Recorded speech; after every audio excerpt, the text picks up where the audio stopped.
and welcome to the Fanatic Forum. I'm your Fanatic and host, George Bueller, and it's going to be a fun one this week here. We are talking Asian cinema this week here. Hong Kong, Japan, China, Indonesia, Taiwan, whatever the case may be. All kinds of countries being represented here, and of course, I can't do this show from my Mickey without my Dumbo over here. And if you get if you get that one, then we're already friends, folks. I was gonna say I love it. That's a translation deep cut. Yeah, it is. Yeah, because it's different in the Chinese version than it is in the American version. What they call each other the killer. Yeah. Yeah. Oh, but yeah, I love it. I love it because there's arguments over which version is better because of those two names. Like it's the dorkiest thing ever. Like or the switching of the Mickey Dumbo. Yeah. Yeah. I love it. Good to see you, sir. Good to see you. Yes, sir. Thank you. Good to be here. I've been looking forward to this episode. I've been prepping a lot for this episode. Me too. Yeah, me too. I've been having some fun with it. Yeah, and of course, I'm giving a little tribute to John Woo. I'm a two-gun fanatic tonight. Right. So. I went with Uncle Seth just because of the whole whenever I first started watching like Asian movies and Hong Kong movies and everything in the translation, I was a dub guy. So everybody I didn't understand why all these movies were all about families and stuff. Like everybody's like the cop's uncle was always his sergeant or whatever. And it's like I didn't understand that was just it's just a Chinese general term of like an elder respect thing is uncle and aunt. And but I was just too dumb to realize that it's like, no, but it's not familial, it's respectful. Mm-hmm. And so there's a lot of things that I think we may touch on this too. A lot of things about Asian cinema that we've picked up and just made horribly wrong assumptions about as dumb Americans at times. True, or just stuff we've actually just learned, or right, yeah, misconceptions we had, or whatever else. So, yeah, of course, but one of the big touchstones of Asian cinema was in the late '80s, going into the '90s of basically the communist control of Hong Kong being lifted, and now you're under British control, and Asian cinema blows up. And that's basically where a lot of your Western audiences start discovering the cinema of Hong Kong, and basically start getting a lot more Japanese and Chinese cinema going in there. And then later years we get Hong Kong, basically Korea starts making an impact, then Thailand and Indonesia start making impact. So it used to be just a 3-player game of Hong Kong, China, Japan, but now all the other Asian countries are starting to get involved as well. Yeah, there's the cinema of the world is a very interesting thing. Yeah, absolutely. We're starting the main topic way too early, though. We got other stuff to talk about. It's a big thing, obviously. And of course, speaking of Asia, not leaving out India as well, which basically Bollywood is its own thing. It's its own industry. It's its own genre. Right. So I mean that's And there's also Russian. Russia's part of Asia. Yep, very true. And Russian cinema is very different. Yeah, man, I still want the third of that fucking Night Watch trilogy. Kidding. Yes. Yeah. Those first two Night Watch and Day Watch were just incredible. Like Russian effects, like horror, like horror fairy tales. Yeah, it was supernatural horror. Yeah, fairy tale involved. All kind of like a little Midnight Suns kind of superhero-y sort of thing. Yeah, like some of that stuff. There was some Vampire the Masquerade thrown in there. Yep. Like it was just it's man, like that is an underrated series. That I wish there would be more done with that, or could be more. I guess it's probably similar to the director who did those two, he went on to do Wanted, and then went on to do a lot of other American movies, and so he kind of his American career kind of blew up. I don't know what is wrong with if there's some kind of rights issue why he can't do the third book, or what the deal is. But there's some kind of hey Bradley, what up Bradley? Yeah, and by the way, Wanted was also one of the worst movies I've ever seen in my life. I hated that piece of shit. Especially that it takes out half the fun of the book, because basically in the book they actually are kind of like superhero-y kind of characters, and everybody's got a gimmick or whatever else. And of course, the one fun gimmick is that in the book Wesley looks just like Eminem. And so when Mark Millar wanted to do a movie, that's who he wanted to cast as Wesley, and it never came to fruition. And then you get James McAvoy. So the movie's not bad, but if you know the book, it's bad. I thought I was in the theater with my ex-wife at the time we were watching it. And oh yeah, I should probably turn my phone off. Now, Scam likely is trying to interrupt here. Yeah, no. I needed to turn mine off too. But no, we're in the theater watching Wanted, and I'm laughing because I think that it's a weird comedy. Like it's a weird on the nose, and it's not. And like everybody's looking at me like I'm some kind of like weird asshole. Well, I am, but yeah. Hunter the Reckoning, nice. Yeah, I've heard of that. I've heard about that game, but I haven't. Yeah, I've never played it myself, so but very cool. Well, I got some interesting comic stuff to talk about. Of course, I got some new books. One from last week that I didn't get to talk about since we didn't have a show last week, and then a couple hot ones from this week here. But this is a cool one, a little bit of a special one here. I finally finished this one, but I got it at Barnes and Noble. And I got it on a deal here, but this is a adaptation of Cormac McCarthy's The Road by Manu Larson. And basically, Manu Larson essentially is like, look, I don't want to touch the story of the book. This is 100% the book. I just did an illustrated version of it. Yeah. And that's it. Because I think, as I said, the book itself is so lush, despite it basically the downplay of it. But like this is the art. Oh wow! Yeah, gorgeous. Yeah. So, and let me get to it. There's a couple of really good splash pages in here too. But yeah, just like I said, just excellent, adaptation of it. They don't mess with the story at all. And of course, if you've read The Road, it is bleak, very bleak. Oh, yeah. We're talking like, it's kind of like a end of the world via a nuclear winter sort of thing like that. Yeah. So, the sun's blocked out. People are starving to death. People are dying of radiation poisoning. There's a little bit more art there, yeah. Wow. And you got I love the word balloon placement too. Yeah, because it's a very terse book. Yes. Because McCarthy's prose is one thing that it's like, yeah, I completely understand why he'd want to leave the story as is. Because Cormac McCarthy, the way that he's one of those dudes that's such a good writer that the rules no longer matter and he can write however the hell he wanted. Exactly. So you want to borrow this? I would love to, please. Thank you. Okay, I'll stick it in your stack here. I figured you would, but yeah, it's like I said, the Road is one of my favorite Cormac McCarthy books. Like I say, it's the art is just as bleak as the story, but it's still beautiful at the same time. So. Right. Oh, that's so cool. All right. Well, here's some new funny books here for y'all to talk about. One book that was just hot as fire last week, and it's worth every penny. The new Punisher series that Benjamin Percy is writing. He's got his old logo back. He's got his old logo back, and it's a red band series, which means lots of gore, lots of violence. All the kid gloves are off.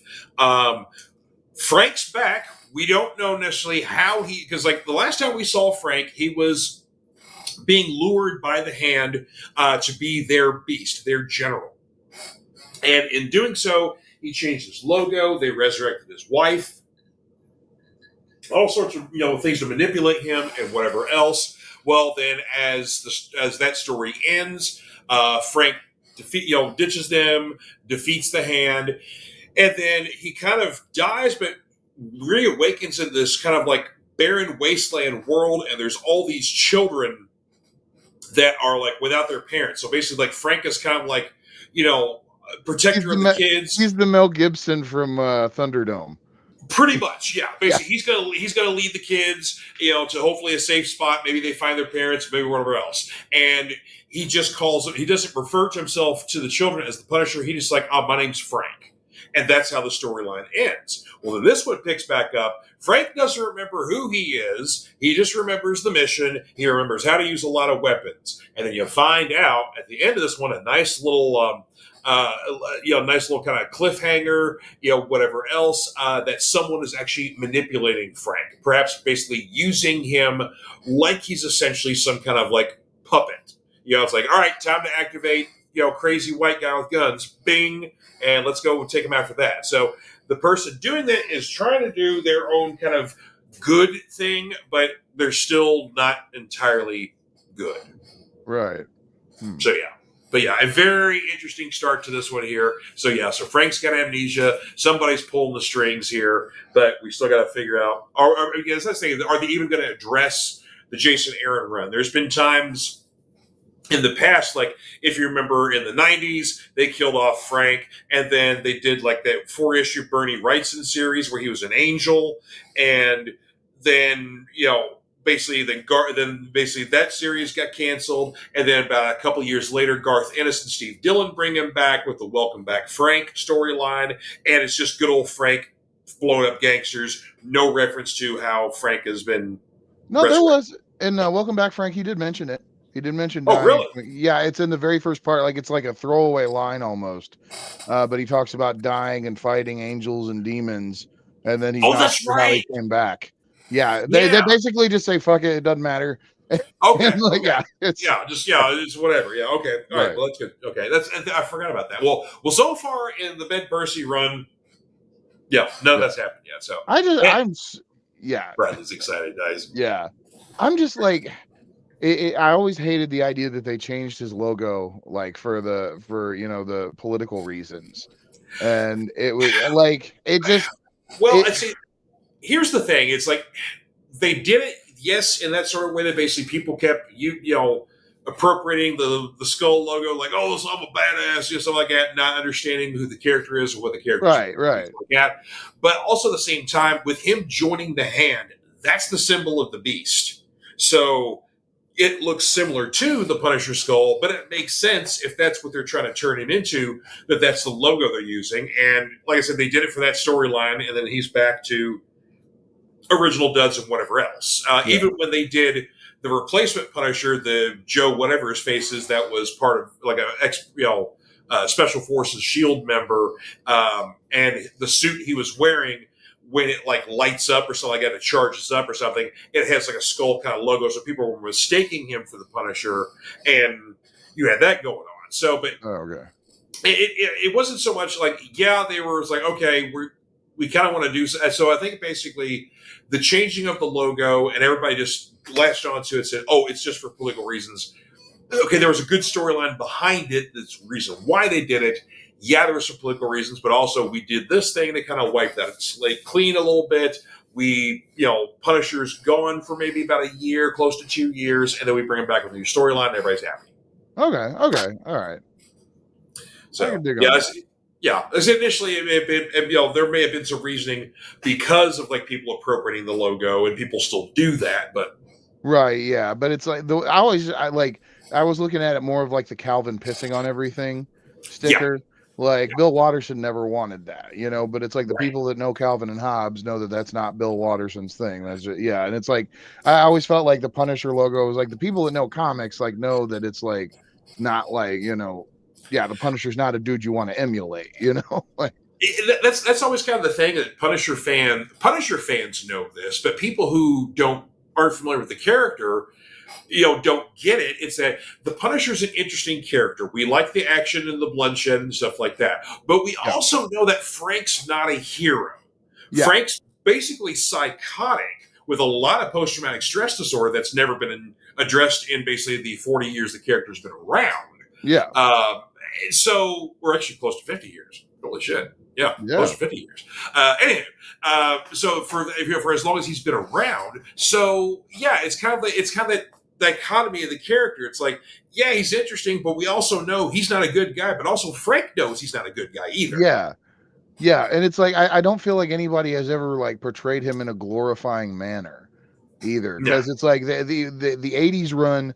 When like even like in the 80s run when it was the most like balls to the wall action stuff, like that was always very telling of what it was, because you'd have Captain America showing up all the time like trying to talk Frank out of shit, and and then like even like the Garth Ennis Max run, which is the best run of Punisher ever as far as I'm concerned. He completely understood that the Punisher was a weapon, and he was just like he was a walking human shark. Yeah, pretty And much. Yeah. yeah, it was like, yeah, he was the Jason Voorhees in the Friday the 13th. Yeah, that kind of Mhm. stuff. And the story, man, that like I'll reread that, that whole run every once in a while. Oh And no, it's such a yeah. good run. And then is it like as grounded as that whole thing is, and then you remember when they did that whole series of The End, where it was like they ended Marvel Universe titles, Yep. like just like next Sunday AD kind of stuff, and they Yep. did the Punisher's The End, and Ennis wrote it, and it was like that one was awesome. Yeah, Frank is like nuclear apocalypse has just happened, right? Like we yeah, everything, and Frank is in a maximum security prison that he's managed to escape from, right? Like after the bombs had gotten off. So he's on the surface with like, the this other criminal, and like, they keep running into other people that are still alive, and like Frank has to kill them. And yeah, Hmm. it's a So wild, yeah, it's a wild ass story. It's totally great. It's a wonderful one shot. it really, like I say, you don't even if you don't even want to read the rest, because that's the whole thing with the end. That there's all these a series of one shots throughout all the different titles, and then there's like a Marvel Universe the end. That kind of like is Yeah. your Omega issue for it all. If you don't even want to read the rest of those, just read the Punisher the end. It's perfectly great Yeah. story, self-contained. Another good NS one shot is the Cell. Punisher the Cell. Oh yeah, yeah. That's another real good hard boiled one too. So Yeah. yeah, 100%. So yeah, basically Brad's got a point there with basically kind of the conflict with the Punisher there. It's kind of like people who idolize characters like Tony Yeah. Montana from Scarface, Travis Bickle from Taxi Driver, John Rambo. Yeah, 100%. Yeah, absolutely. Yeah, even in comics, you got the people that it's like they don't understand that Rorschach is not a character to be emulated. It's like, yeah, it's like we've talked Yeah, about this before multiple times where it's like when you first read The Watchmen, it's like Rorschach's cool, no compromise, even in the face of Armageddon. And then as you get older, it's like, man, Rorschach is pretty messed up. Like, he's a racist piece of crap, and yeah, he's sexist, and he smells bad. Yeah. no, yeah, he borderline, psychosis with him. It's like, oh, okay, yeah. So yeah, Yeah. it's they say he's the interesting, cool, dark Batman character. Then you read, the older you get, the more you read into. Like, oh no, he's Yeah. no. Yeah. Well, I got a couple new ones this week here. Interestingly enough, all Marvel titles here. Marvel had themselves a nice, good week this week here. So we don't get to play any how many Batmans? Well, I didn't say there isn't a Batman book this week. I just I'm said going to shut up then. I just said they're all Marvel books this Oh, week. damn it. I got hoodwinked. Well, our first book to talk about here for Star Wars fans, this is Boba Fett Black, White, and Red. So, of course, this is part of the color series where all the art is in literally black, white, and red. Basically, all generating around our character Boba Fett here, the beloved bounty hunter in the Star Wars universe. The cool thing about this particular issue, I really, really liked it. Traditionally, the black, white, and red are anthology series. So you're going to get, a couple of stories in here with different creative teams, whatever else, still within the rules of how the color scheme you have to stick with, and with the character you have to stick with. In this case, it's a single story. So, and it runs, of course, runs the whole book here. And once again, Ben Percy coming in clutch. But it's one of those great kind of impossible job sort of storylines that Boba has hired to do. He does it, but he still gets double crossed. So then now it's basically Boba Fett triple crossing the people that double crossed him to get revenge. And it's such a fun book. I don't know if the rest of the series is going to be just single stories or if they're going to be more of the anthology style, but this one good story, just self-contained by itself, friggin' fun as hell. Boba Fett just fucking loved it. Yeah. That's Absolutely. awesome. Absolutely love it. And as Bradley has correctly predicted this week, Deadpool Batman #1 is out this week here. The big crossover here, first time in well over 20 years that Marvel and DC have crossed paths in comic book form. Ladies and gentlemen, here it is. Wow. And this is a thick boy too, by the way. Here it runs you about $7 on your stands there. tons and tons and tons of variant covers outside of the A cover here by Greg Capullo, which is what you're getting there, Sarah. Sweet. Yes. Yeah, I saw there was an absolute smorgasbord of covers for this damn thing. Over 20 covers. And you know there's people that are going to try and buy every single one of them. Oh, absolutely. Yeah. I mean, of course, that counts incentive covers. That also counts. There are some store exclusives that are available only at the the particular retailer. But this is the main storyline. The Batman and Deadpool storyline is written by Zeb Wells with art by Greg Capullo. Zeb Wells needs to write a regular Deadpool book because this story is funny as hell. It's great for both characters. The Deadpool jokes are great. You get some other Batman characters involved as well. So lots and lots of fun. And of course, very much similar to like the Batman Spawn crossovers they've had.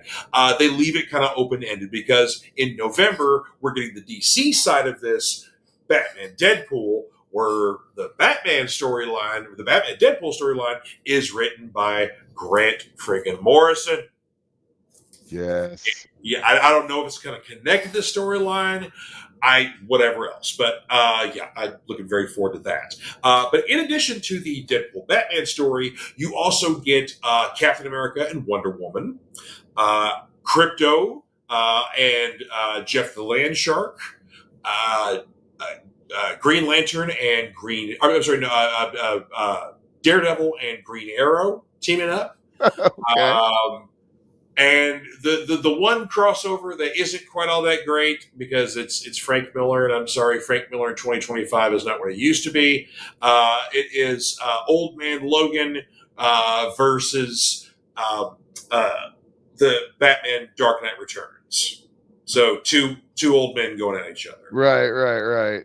Yeah. I mean, props for trying, I guess, Frank. You know, it's like I say that like I'm like I feel weird shit talking Frank Miller, but I get what you're saying. Like, it's just rheumatoid arthritis is a bitch. It's robbing great artists of their talent. But Frank, you gotta stop drawing, please stop. Just write, but stop drawing. Stop it. Yeah, man. One of the things, like, so one thing that always gets me is like Savage Dragon, right? Like in the very first, like the first part of the run, it has that very Eric Larson image style, right?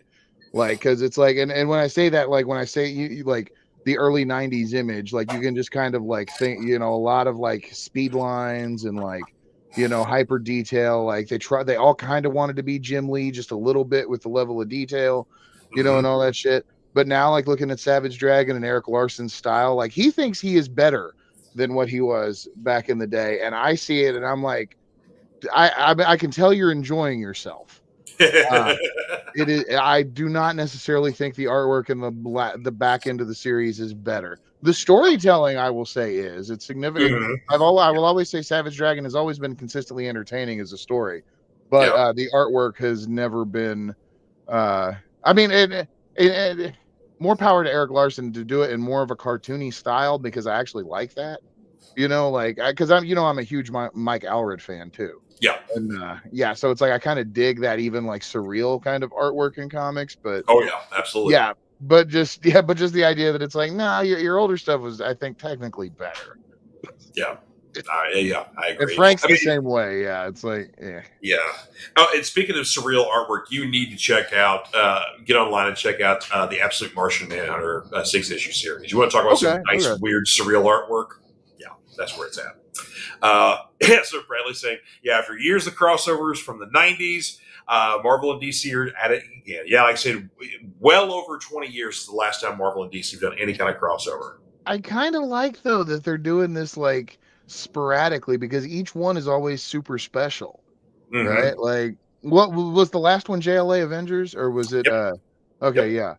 Yeah, which was 100% worth it, like all the way around. Yeah, it's basically George Perez doing a 12-issue series of the JLA and the Avengers crossing over. Yes, please. Yeah, it's oh gosh, yeah. I used to have those issues. I still wish I did. That's just Oh yeah. Well, I got because I got you that the trade paperback. They were the one they were trying to. No. Yeah, I wasn't taking that from you because that thing was because they were only printed up like 200 of them. Yeah, And yeah, you got one, but no, you should still have that because I do not have I it because do. that thing. Yeah, okay, Okay, yeah. yeah, I never got one because that thing was going for like $400, and I wasn't going to take that off of you. Yeah, no, but Oh yeah. yeah. No, it's like someday, at some point, sometime, JLA Avengers will be reprinted because it would be idiotic not to, and Oh then yeah, I'll snag 100%. it then, or I'll find a deal on the original 4 issues because yeah. Yeah, either way. Let's see.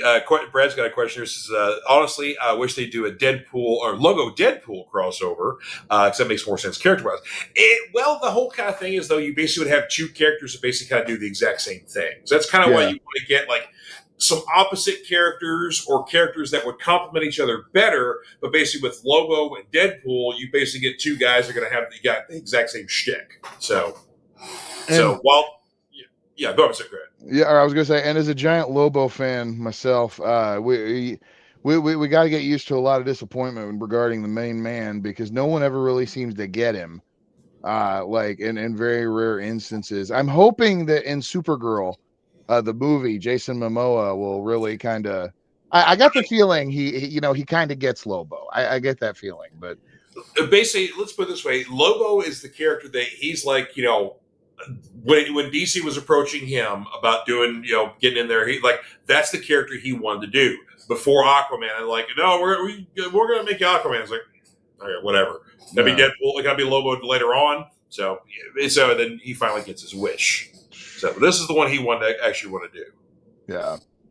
So, and then our last selection here, and this is one that kind of got me by surprise. I didn't expect to like this one as much as I did here. But we have a new Marvel Zombies series here.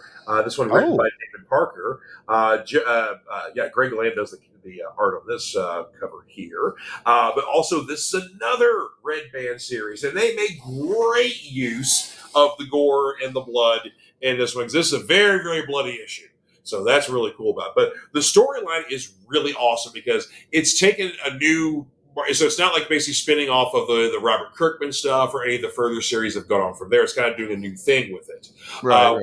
You're taking the Fantastic Four origin of them stealing the rocket ship and they go up, and then so basically now it's the big news press event of everybody waiting for them to return and land. And so they land and the doors open and like, okay, so you got some military like, all right, you're under arrest and stuff like that. And they're kind of waiting. And then the four burst through and they are zombies and they're superpowered zombies. And also because they're superpowers, the cosmic rays essentially, we haven't learned entirely what happened, but essentially it sounds like the cosmic rays gave them their powers, but also made them undead, but they're sentient. So they are, killing people, making new zombies, but they are essentially controlling the new zombies they make. Oh, okay. So basically, if you're not a superpowered zombie, then you're kind of like basically the pawns. And Right. then if you do happen to have some powers, maybe you're basically kind of retain your personality or whatever else. So yeah, first issue's bloody as hell, but I'm here for it. And yeah, like I said, I didn't expect I was going to like it as much as I did, but yes, I sure as shit did. So. I enjoyed the Marvel Zombie stuff because they had a lot of fun with it. They did. Yeah.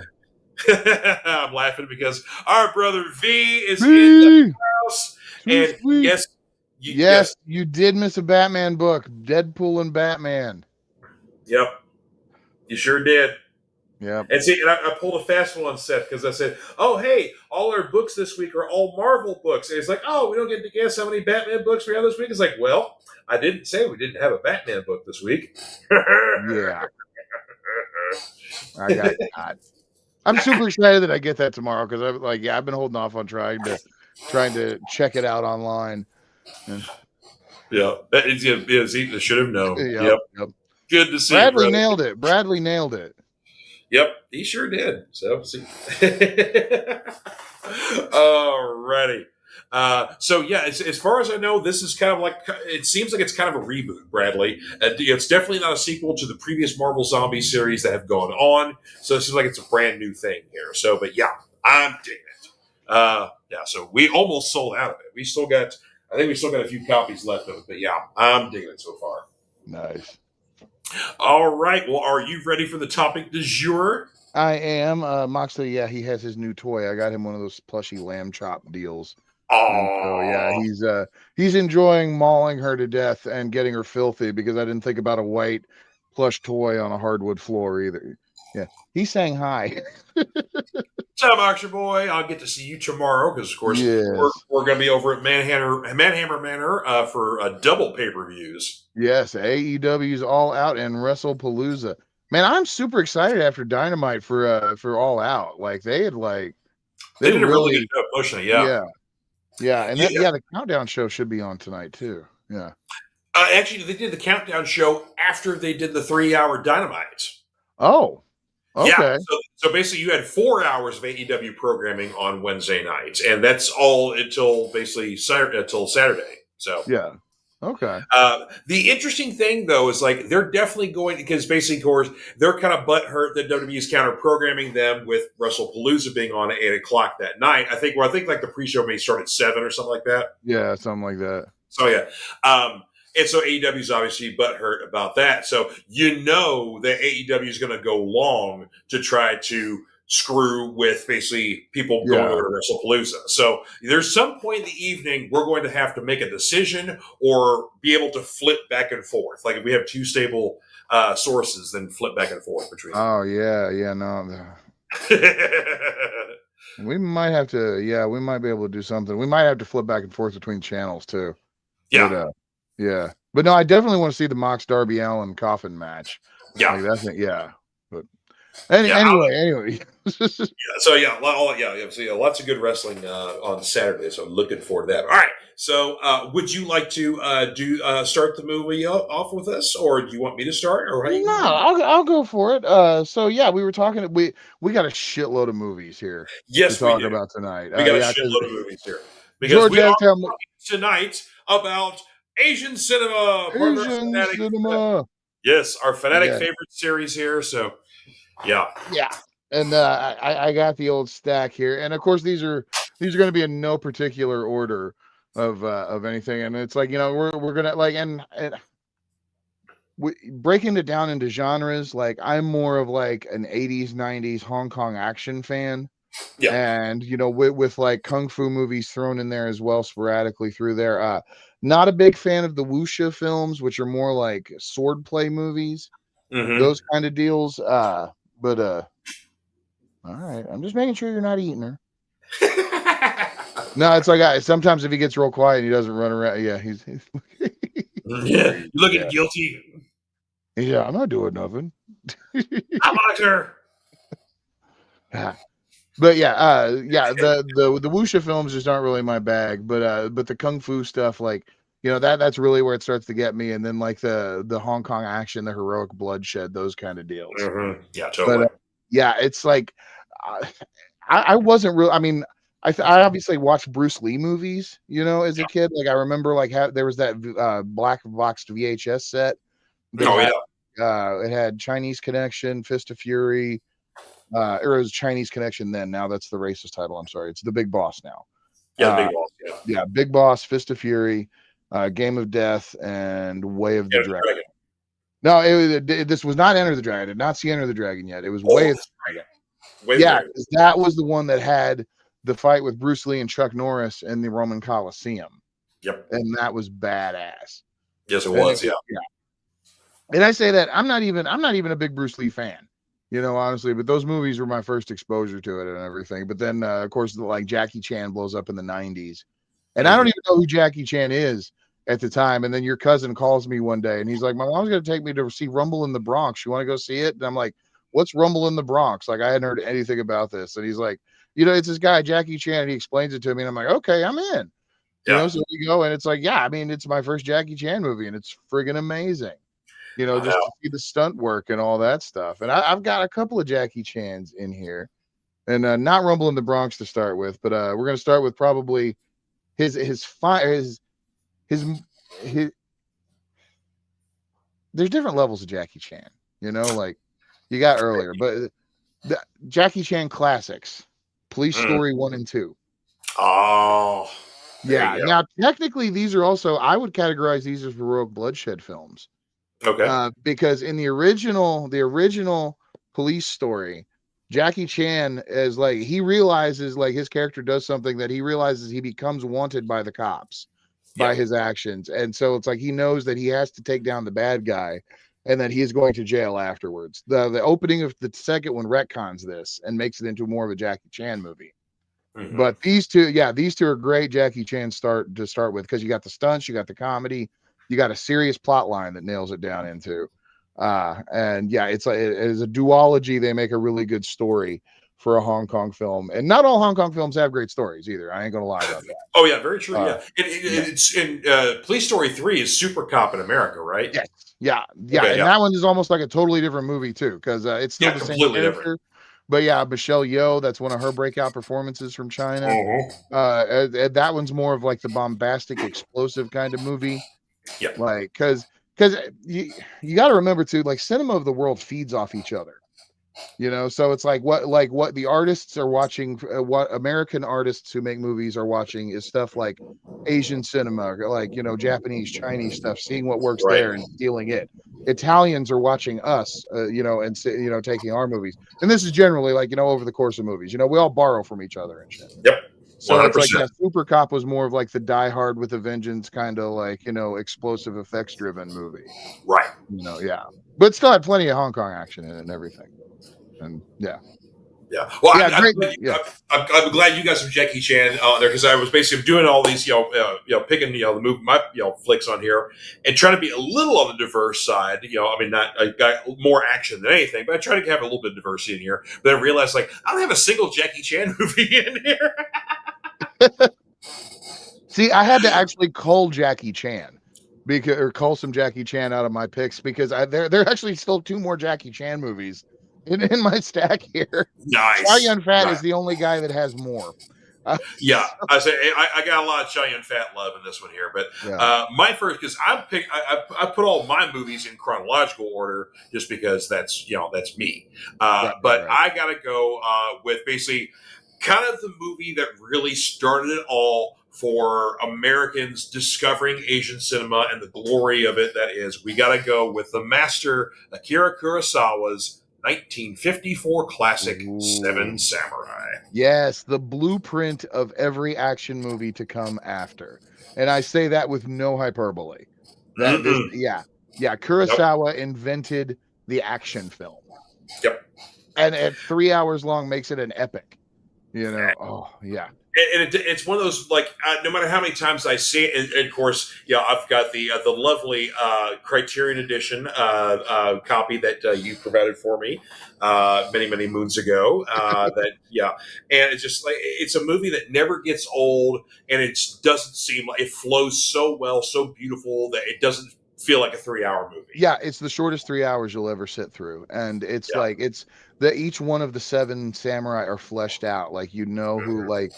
they all have their own stories, their own reasonings for doing what they're doing. It's like I've watched the movie on DVD, I've bought the Blu-ray, I went to see the 4K screening whenever the Speed Museum was doing that. Yeah, that like yeah, man, $12 to go see Seven Samurai 4K in a theater with badass sound, right? Even though it's a mono movie, like Yeah. Kurosawa, like the birds chirping, yeah, like Kurosawa placed in there. You talk about Kubrick having an attention to detail. He had nothing on Kurosawa. Exactly. Nothing was to chance in a Kurosawa movie.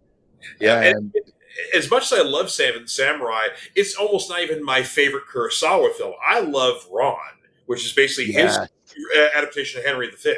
yep. And it just that's also another beautiful movie. Um, we gotta give a shout out to the Hidden Castle because if there was no Hidden Castle, Oh, ladies Hidden and Fortress, gentlemen, yeah. or Hidden Fortress, we would not have Star Wars, ladies and Nope. gentlemen. Yeah. And while we're on Kurosawa, Sanjuro and Yojimbo. Mm-hmm. Yojimbo basically starting the spaghetti western trend, Yep. in it like 20 years beforehand. That was the movie that Leone made a shot for shot remake with, and we call it A Fistful of Dollars. Yep. And yeah, Kurosawa is unprecedented as a filmmaker.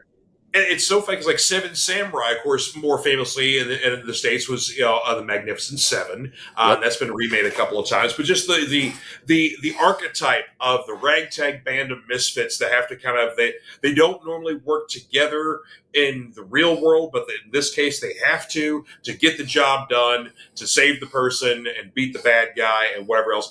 So many times has this movie been done. Yes. This archetype has been done. So yeah, just everything we say about this movie is 100% correct. But like, it just great characterization, great photography. That's the thing. Kurosawa is just like just a testament to the Japanese of anything worth doing is worth doing right. Right. Right. And he just there's no half-assing it with the Kurosawa movie.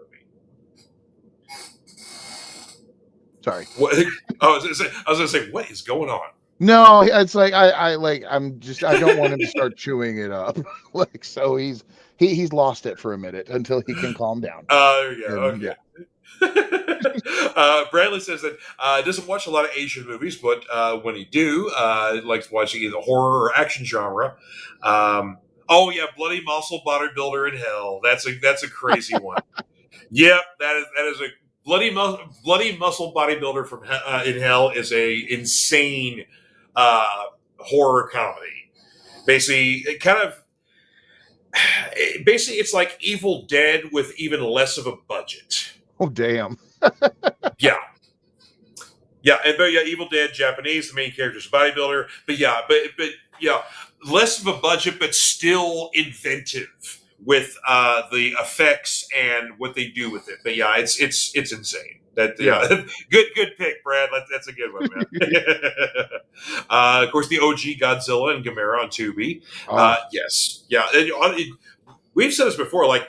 The Godzilla films were kind of the fun kaiju, big monster movies. But the original 50s Godzilla, that's a freaking horror movie. Yeah, that is a straight up horror movie. That's a straight up horror movie.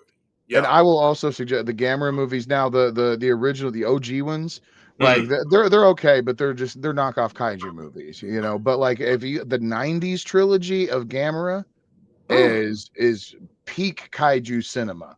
Like as far as like a legit trilogy put together with badass effects and fight scenes, and it's I can't remember what exactly it's called, but it's the 3 from the 90s that are just badass. I think those are on Tubi too. Interesting, yeah. I've always heard like that Shin Godzilla is another one that's really worth seeing too. It's more modern Godzilla movie. I hated Shin Godzilla.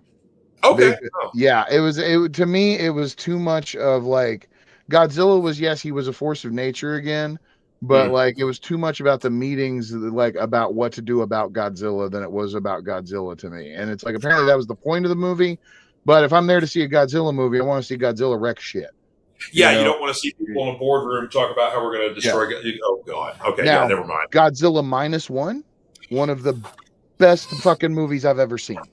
Amen to that. Full stop. Absolute full masterpiece. Stop. Yeah. Masterpiece. Yeah.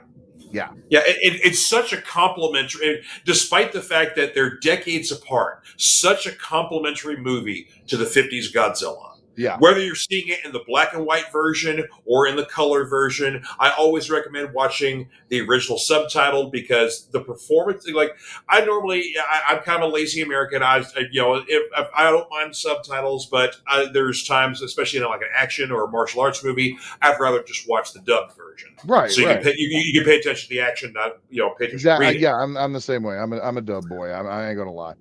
But the performances in Godzilla -1 are so good. I have such respect for the actors. I always watch the subtitled version. Yeah. So it just, so good. And actually, while we're talking on the subject of subtitles and dubs versus subs, one thing that a lot of people don't take into consideration with older Asian cinema is that they did a lot of what the Italians did, and they filmed silent and then dubbed later. Yeah, and a lot of times the plot, like they had no script, they would just plot things out like cool scenes, and then put a script to it later. Cynthia Rothrock talked about that on the special features for her first movie, Yes, Madam. Studio, which that movie, okay. everybody will tell you that, or everybody tries to tell you that that's one of the great Hong Kong classics. That movie's great for about 20 minutes, and those are the 20 minutes that Cynthia Rothrock and Michelle Yeoh are in. Yeah. And other than that, it's a piece of shit. Yeah, It's not. It's yeah, bad pacing, bad acting. But yeah, when the two of them get work together, their fight scenes are awesome. right, But yeah. yeah, you're waiting for the fight scenes. Yeah, yeah, and but Cynthia Rothrock was saying that like she didn't speak Cantonese very well, so Right. she was Yeah. terrified, and when she had to say her lines, she would just kind of mumble them, and they would be Mm. like, "Okay, cool," and then she'd be like, "Wait, what? You don't want to do that?" And she's like, "Nah, whatever." It's like, "Yeah, your lips were moving. It's fine. We'll fix it later." Like, yeah, that was yeah. They didn't care. It's just like that's part of the, and that's becoming a fan of cinema of the world. You also have to accept these quirks of other different types of filmmaking, and Hmm. it doesn't make them any less or anything, because a lot of people will think that like these kung fu movies, especially early Shaw stuff, is hokey, and it's not hokey. It's like No. it's done maybe in a camp style, but that's very much in the way of, like, you know how like people do different variations on Shakespeare, like a modern Shakespeare with Yeah. dialect and everything. Like that's based more of like on like Chinese and Asian like play traditions. Like Right. you overemphasize things, to make a point. It's more about the story over realism. And Hmm. a lot of people that don't jive well with Asian cinema don't realize that. Or even like, other weird subgenres like Italian horror is more about the visual than the story. Like it's more Yeah. about being unsettling visually. Uh Yeah. There's you always have to kind of learn where the cultural barrier comes in with yeah, whatever country you're in.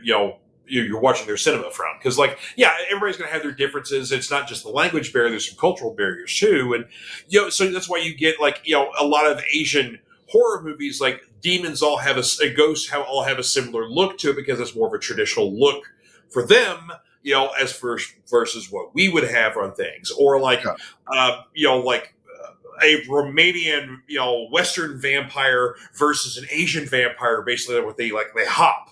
yeah, There's no flying or transforming into bats. They hop around. right, They bounce around, and that's terrifying to Asian cultures. Whereas Western cultures like, well, that's stupid as hell. It's like, yeah, but you yeah, know, yeah, and it's like it's differences. yeah, it's those differences. Like you're talking about, like with the ghosts and demons thing, and it's like ghosts and demons aren't necessarily viewed as a bad thing in China and Asia either. There are good Right, ones and bad ones. So it's like 100%.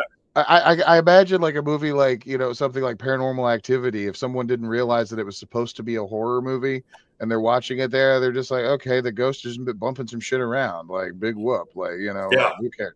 Yeah, yeah. yeah, White people need to chill out. Yeah. yeah, yeah, Yeah. exactly.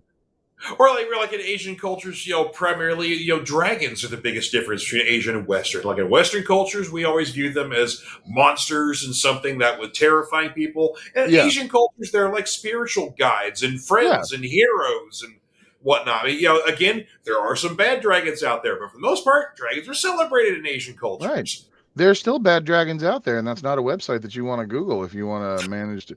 Yeah, Yeah, uh, yeah. yeah. I don't even know what that is, but if Seth says it's bad, then it's bad. All right, I'll your send a next. text to the Horseman thing and show you. Oh shit. Okay, this is gonna be fun. All right, your next film, sir. My next one. So we're still going to stick in the Hong Kong more martial artsy side of the heroic Okay. bloodshed thing, but this has been a recent favorite within the past couple of years that I just got turned on to, and it was originally released in the United States as Above the Law, or Above the Law, but it was originally titled Righting Wrongs with Ying Hmm. Bao and Cynthia Rothrock, Okay. and this is a Ringo Lamb, and this is bleak as shit. Hmm. And hold on, but or did I? It is Ringo. It is Ringo, right? I'm not making that up. I'm pretty sure it is. Uh,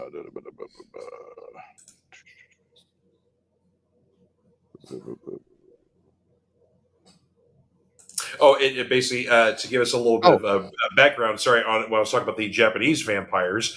So we're talking about or Chinese Jiangxi vampires. They're so stiff they have to hop to move around. They also have floating head vampires too. Yes, and also yeah, yeah, Asian monsters are weird and cool. Hell yes, they are. yeah. Okay, no. So this is a Corey Yin movie, Okay. And the reason why that kind of was weird to me is because I realized too that I don't like Corey Yin movies typically.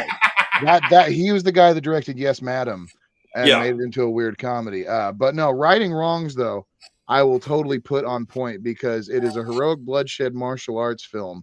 Yun Bao is basically Daredevil. He's a lawyer who realizes that he can't really do anything in the system, so he's going to do it badass style with his feet and his fists. And Yeah. Cynthia Rothrock's the cop that's trying to see what's going on too. But yeah, that one thing about Asian movies too, they ain't afraid to be dark as shit and end bad. Yep. And originally, it originally ended bad, but the U.S. cut made it a happy ending. Now you got both cuts on this set, but Sweet. yeah, and a really awesome documentary about '90s martial arts films. Okay. But yeah, this is a killer flick. I'll let you borrow it if you want to. Uh, Please. Yeah. yeah, totally. I haven't got to the since I was watching other movies. I haven't got to the one you let me borrow last Oh week. So yeah, yeah, no, yeah, no, that's cool.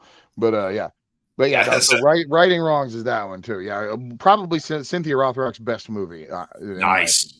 But Yeah, that's what I've always heard about, but I've never actually got to see that one before. So yeah, yeah, cool. oh All man, right. it's so yeah. There's a fight in a parking garage where like the cars are just all like coming super along, and like Yun Bao's trying to like fight between them and everything, and you're just like, how does this guy not get creamed? Oh. Because yeah, that's the other the stunt work in some of these movies too. Like Hmm. it's a lot like pro wrestling. It's like yeah, if you see them go through like 8 panes of glass, they really ain't faking it. You know, No, it's like, yeah, there's no they're way to going. fake it. They can maybe gimmick something to a point, but yeah, it's still gonna hurt like shit. You know. Yeah, Yeah. you've seen so many of the outtakes in other Jackie Chan movies of him like performing stunts and getting hurt. Yeah, Jackie Chan has Yeah. broke. I mean, like I think he's listed like he has broken all kinds of bones in his body, and he's done this. So it's like you can kind of get the listing of everything he's done, literally all for Yeah. cinema. So Yeah. yeah. Just the Uh, love of the art. Yeah. well, basically, my first three movies to talk about are highly influential movies that have basically not only influenced other Asian cinemas, but they've influenced Western cinema. But when you get all of your like fantasy Chinese and Japanese or Hong Kong films, that have more of like a fantasy element to them, especially when you get like your Crouching Tigers, your House of a Thousand Dagger or House of Flying Daggers, Jet Li's Hero, they all. There's been many other movies that came before, but probably the most influential, one of the biggest hits of the '80s, Chinese Ghost Chinese Story. ghost story. Yep. Yep, I watched this one last night on Tubi. I haven't seen this movie in over 30 years, and yeah, just such a crazy movie that is Yeah. all. I mean, it's lots of comedy, lots of action, whatever else, lots of songs in the film. There's a lot of music going on. Yep. There's a rap. Shall I say a rap fight? Yeah. Yeah, that may or may not have influenced the PlayStation game Parappa the Rapper, I'm which pretty essentially, sure it did. Yeah. kind of had to. But yeah, directed by Ching Sing Tung, and produced by the great Sui Hark, who goes on to produce and direct many other awesome movies, doing a lot of fantasy stuff himself. But yeah, so many. Like I said, there were other Asian fantasy films that came before this, but Chinese Ghost Story was a huge smash hit, and it comes to the States and it does so much influential work there. And of course, yeah, like I said, you wouldn't have Crouching Tiger, Hidden Dragon without Right. Chinese Yeah. Ghost. It's yeah, and again, shout out to Tubi because a lot of these movies are on there. You For could find free. yeah for For free free. and better than they've ever looked. Yeah. This is probably one of the best times to be a Hong Kong cinema fan because stuff's coming back out again after being in Mhm. Rights Hell for so long. Yep. Uh, yeah, And no, I it love Chinese Ghost Story. thankfully, it got to be thankful for Shout Factory on this one. They're coming in clutch on that. Yeah, okay. Yeah, I want to talk about that. I'm going to take this opportunity for my next one to be the Shout Factory release of City on Fire, which Ooh. is a Ringo Lamb film, his first Yeah. movie. Yeah, and it is the movie that is very famously what Tarantino used that inspired Reservoir Dogs. Now, Mhm. I do have to say, a lot of people think that he just ripped off completely City on Fire. No, it's City on Fire and Reservoir Dogs are two totally different movies. City They on Fire just is happen very to, complex. yeah, Yeah. it's an undercover cop story. Mm-hmm. Reservoir Dogs is a crime gone bad story, and Yeah. yeah, but no, and what's weird is like this is considered Hong Kong action, but it's not. There's action in it, but it's not like any more than like you wouldn't consider The Departed an action movie, No, yeah, it's yeah, very much kind of a dramatic, crime movie. Yes, there's action in it, but yeah, yeah. you're 100%. But Yeah, yeah, Chow Yun Fat in this movie is amazing. And I was hesitant on the shout releases of these movies, and I wanted to give at least this one a shot because it was the cheapest one at like $18. And because right. I didn't want to spend $100 for the Jet Li box set, or like, there was another one that was out that was ridiculously expensive. But yeah, but like it's got new special features, it's got commentary tracks on it, the transfer on it is amazing. No disc issues either, as far as I'm aware of. Awesome. So yeah, so it plays. The only complaints some people have are the subtitles may not be as accurate as they like them. Ah, And I want to say again too, like we're talking about these movies. It's like a lot of times they didn't even have a script when they were filmed, right? yeah. So it's like we're not talking about like we're not missing poetic dialogue in a lot of these movies. Like now, some of them are fantastic films, don't get me wrong, from Mhm. top to bottom. And I think Right. City on Fire is one of them and everything. But like I watched it. I watched this with the subtitles also. Like I did. I've watched it twice now. And it wasn't detracting to me at all. I didn't. Yeah, if I didn't tell anybody that, I don't think anybody would ever suspect the subtitles were weird. But also because too, if you're familiar with any kind of Asian cinema that used to be released on bootleg DVD or the old VCD format, you'll remember Hmm. the horrible English that we would get. Uh, the copy of Battle Royal that Bart loaned me on VCD that had hard coded English, Korean, and Cantonese or English and Mandarin subtitles on Okay. the picture. Yeah, and it was like 3 CDs long. But yeah, those subtitles were just god awful. Yeah, but that's what you had to do if you wanted to see weird movies with kids killing each other. Yeah. Yeah, shout out to Battle Royale, by the way. That's a great Japanese flick by Kenji God, Fukushima. battle royales are another awesome one. Yeah, that's the thing is that we'll get into one movie is going to kind of open up the door for the subversive action horror cinema, especially in Japan, where you get Ooh, some weird topics, some weird stuff there. But again, it's fun shit. yeah, Yeah, it's Bradley says, "What a Chinese ghost story inspired Parappa the Rapper?" Yes. yeah, When you yeah. see the scene, you will know what I mean. And I didn't mean that for it to rhyme, but yeah, I did. Yeah. And yes, I did know that Max Payne Oh was yeah, directly. Yes, sir. That's definitely. I mean, you might yeah, as well have Chow Yun Fat be Max Payne. So, yeah. No, they even name dropped Chow Yun Fat in there. That yeah. was that was how like I loved the God. I played this shit out of Max Payne just because of the whole idea of like of being Chow Yun Fat or being Chow Yun Fat like. Bradley, you'll dig this as a gamer, George. I think you might have already played this. The game Sleeping Dogs. Oh, yeah, that's a Uh, good one. Yeah, no, that is a Hong Kong action movie in a video game. It's like it's GTA Hong Kong action.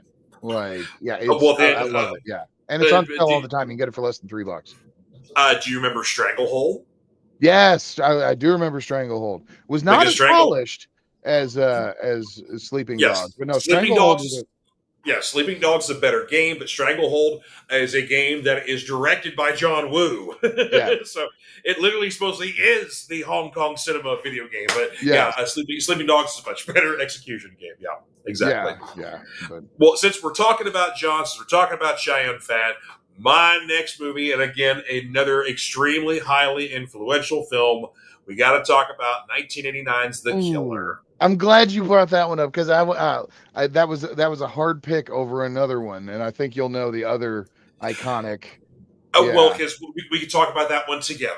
Oh, okay, okay, okay. There Yes, we go. because I couldn't decide between both because while The Killer is extremely influential, like you can't have a movie in basically the United States past 1995 where your character is wielding two firearms at once without giving a nod to this movie because it started all that shit. I I'm gonna push back on that, but we'll talk about the killer first. But that was not the first Okay. time that happened with Chow Yun Fat. But yeah. Well, but still, basically, it really kind of popularized, basically, there's so much style in this movie for being an action film. It's basically, you got two guys on opposite ends of the spectrum as, a good guy and a bad guy, but they kind of come together in the middle. But yeah, Chow Yun-Fat's is the cool assassin in this movie. He is just so badass. Oh yeah. But Yeah, yeah, it's so the cop and the killer. I love the tagline of a one cop, one killer, 10,000 bullets. And mhm. yeah, I mean, it's just the double cross. Like Chow Yun Fat's great in it. Danny Lee is amazing in it. Yep. Danny Lee, the perpetual cop. Yeah, Like he's all. I think yeah. he's. I'm curious to see any movie where he doesn't play a cop. I think there is one movie where he does not play a cop. And I saw no shit. That's City. It's City on Fire. Oh, that's No, right. Yeah, yes, Danny Lee plays one of the only times he plays a criminal is It- because he's Chow Yun Fat's buddy in that. And yeah, well, it's kind of the whole thing of Christopher Lee played like a villain in every movie he played except for like one movie late in his career he played like a nice grandfather that was a storyteller or yeah, something like that. And yeah, so so it's like the one movie he didn't play a bad guy; he's just playing a nice grandfather. yeah. Well, obviously, if whether I'm not sure if it's going to skip ahead on you, but since basically we're both obviously going to talk about this one of the John Woo films that he did, this is my personal favorite, 1992's Yes, Hard Boiled. 100%, absolutely. Yeah, I got my copy right here. I have multiple There you go. copies, but this is my favorite, the Criterion version, just because it was like this is a legit copy of it. It's not a bootleg either. Yeah, And now it does have my bootleg copy of The Killer of the Criterion edition inside it. But nice. yeah, but no, Hard Boiled. Yeah, if you don't want to watch any Hong Kong action movie, save for one, to understand like the distillation of everything Hong Kong cinema is in Hard Boiled. Like yeah, you don't get better. It peaks here. It really does. The whole thing. But at the same time, it's also the most Western Asian film. Like you could Yeah, basically pluck Chow Yun Fat because he's too cool to not be left out of the movie. Pluck right. Chow Yun Fat out of the movie, stick him with an American cast, same movie, change nothing about the film, same cast, and it will be a hit. Yeah, It could be like another Die Hard movie, yeah, something like that. But it's like it is such a Western movie, still having the Asian feel to it and all the style and everything like that. But it's such an American movie, but it's so fun. yeah. Oh, but yeah, it's a blast just from beginning. The action pieces are so great. The hospital Mm-hmm. scene is yeah. Yeah, and Uh, of course, the fun thing is actually having John Woo in the movie because he plays the bartender yeah, at the basically because also let's not forget giant fat badass super cop plays by his own rules. Sometimes shit gets blown up. Also, he plays the oboe in a jazz band. yeah, yeah. Yeah, Which is actually John Woo playing that oboe because that yeah, was that's the yeah. John what was it, overdubbing. Yeah, so yeah, but yeah. yeah. But no, going back to the one that technically started or to me started the two gun thing, and it came out it predates The Killer. Ah, yes. John Woo's original opus, A Better Tomorrow. There you go. Now here's the kicker with this, right? Chow Yun Fat he did A Better Tomorrow first, and then 3 months later he does City on Fire, right? Yep. And so, or no, actually he does City on Fire first, and then does Better Tomorrow, but A Better Tomorrow releases before that, right? Right. Yeah. Yeah. So Better Tomorrow releases, Chow Yun Fat becomes a megastar because of this Mhm. movie. John Woo writes more scenes for him because of how good he is in this movie. So then you've got Ringo Lam, the working class director that wants to work desperately. That is like he's almost like I dare I call him the Rennie Harlan of Hong Kong cinema. Uh huh. As compared to like if John Woo was up there with like a James Cameron or something, like as far as action film making is concerned. But Yeah. or like it's like you're what how fucked up is it that your movie comes out like a few months after A Better Tomorrow, when that will always eclipse City on Fire, just as far as like how good movies can be. It's like being Yeah. Scottie Pippen on the team on the Bulls when Jordan's there, Yeah. like Yeah, Yeah, it's like, yeah, he's the workhorse, but yeah, George is the star, sort of thing. yeah. I know. But Yeah, Better Tomorrow is one of those movies too, where like you it doesn't have as much action, but it's still an action movie, but it's more of a mhm. drama, but it's a hell of a movie all in all. Yeah. And of course, a lot of people prefer A Better Tomorrow too, because there are three Better Tomorrow films. Yeah. And usually, you get a box set, get all three of them together on DVD or Blu-ray or whatever else. I Uh, got the Anchor Bay twofer. Yeah. Nice. But a lot of people prefer A Better Tomorrow 2 because they essentially turn up the action, so there's more action in that movie. Also, Chow Yun Fat plays a larger role than he does in the original movie, even though he's playing a different character. Yeah. Yeah. So, Now, I'm not one of those people that prefers two over one though. oh, okay. Yeah. Now the last like 40 minutes of two are good. Up until that, it's a piece of shit, I think. Ah, okay. Yeah, but that's also the movie too that John Woo and Soy Hark had their falling out over. Yeah, Because A Better Tomorrow 3 is not directed by John Woo. It is directed by Soy Hark. And yeah, Bullet in the Head was what John Woo would have made, or what John Woo made instead of A Better Tomorrow 3. So that's why like right. there's like plot beats of like one of the characters having to drink piss and stuff like that that they talk about in A Better Tomorrow. But yeah. Yeah. So, but yeah, it's a of course always a little drama, even in cinema in Asia. But yeah, Yeah, there's yeah.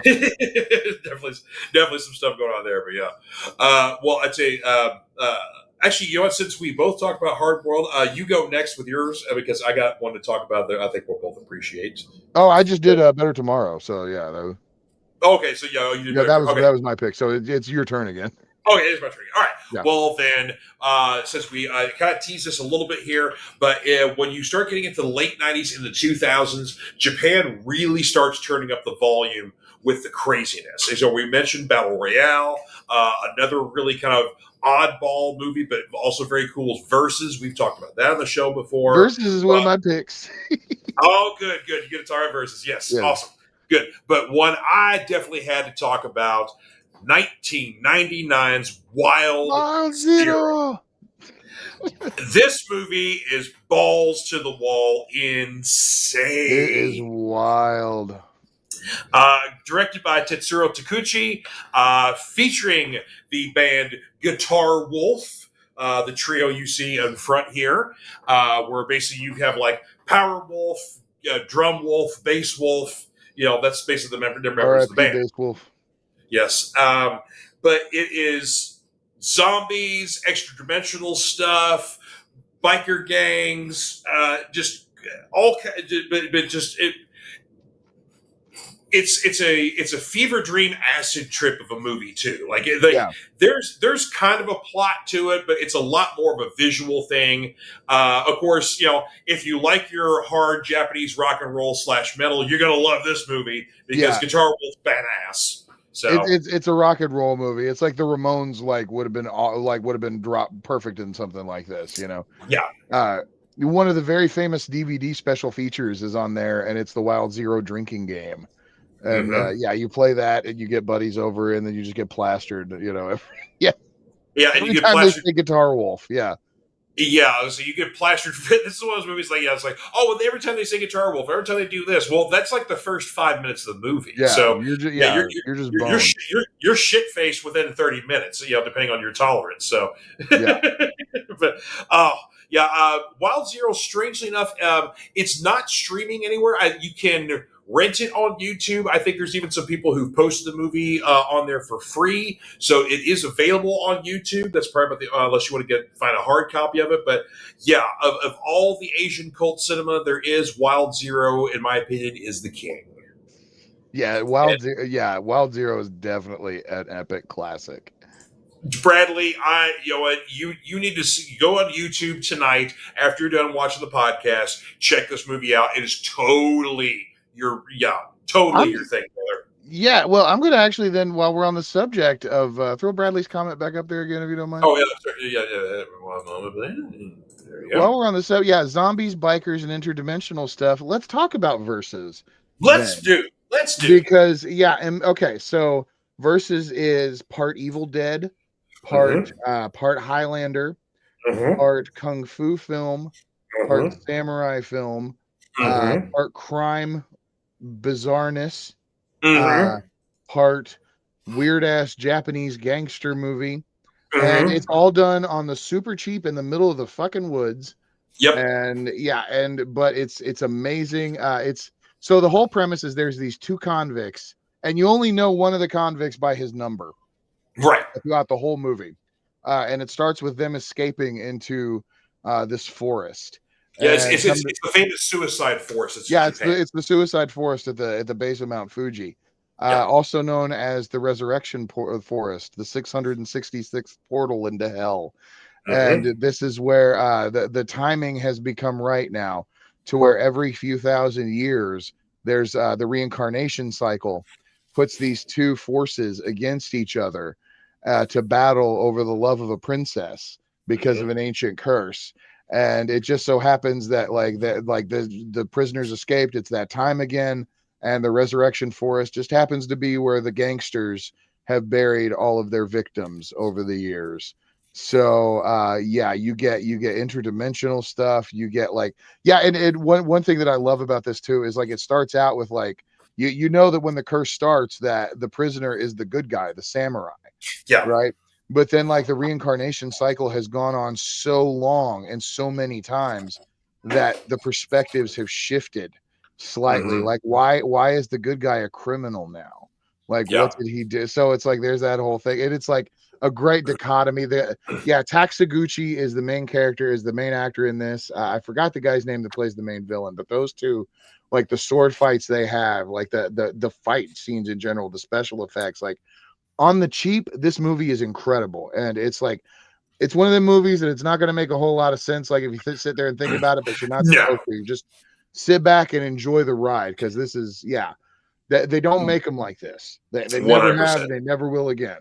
But yeah, But this is, and it's definitely a movie we spent the money on the effects and the fight choreography. We did yeah, not spend it on the rest of the movie because yeah, yeah, we're basically we are in the woods the whole movie, yeah. and but again, it's it's still something that you would notice it, but you don't mind it either. You know? Yeah, it makes it part. It never feels like the movie moves so fast and there's so much going on that you never really get time to think about it being a low budget film or Yeah. anything like that.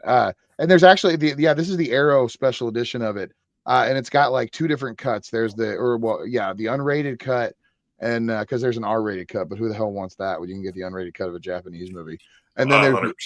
yeah, and then there's the ultimate cut, which the director went back through, and so they got the actors back together, and they added 10 minutes of extra footage to Huh. pad it out. But it comes at a cost, though, as one of my friends said.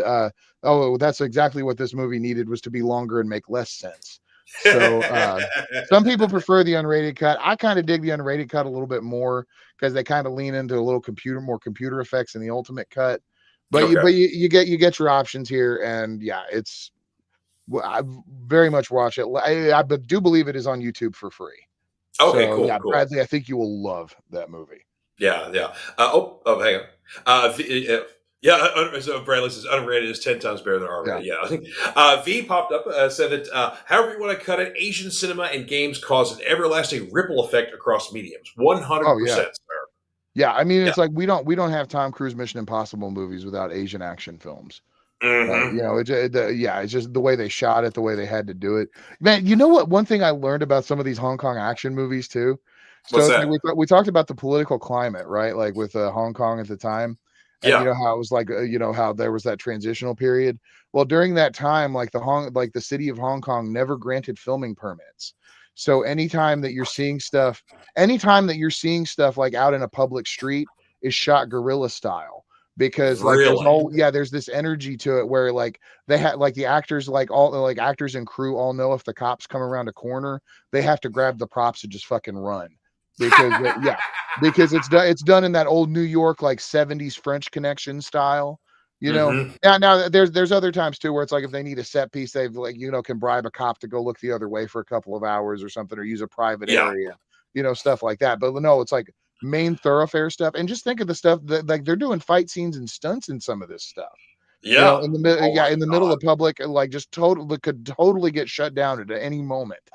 And yeah, and it's just think about that the next time you're watching one of these movies. Oh, that's Yeah, awesome.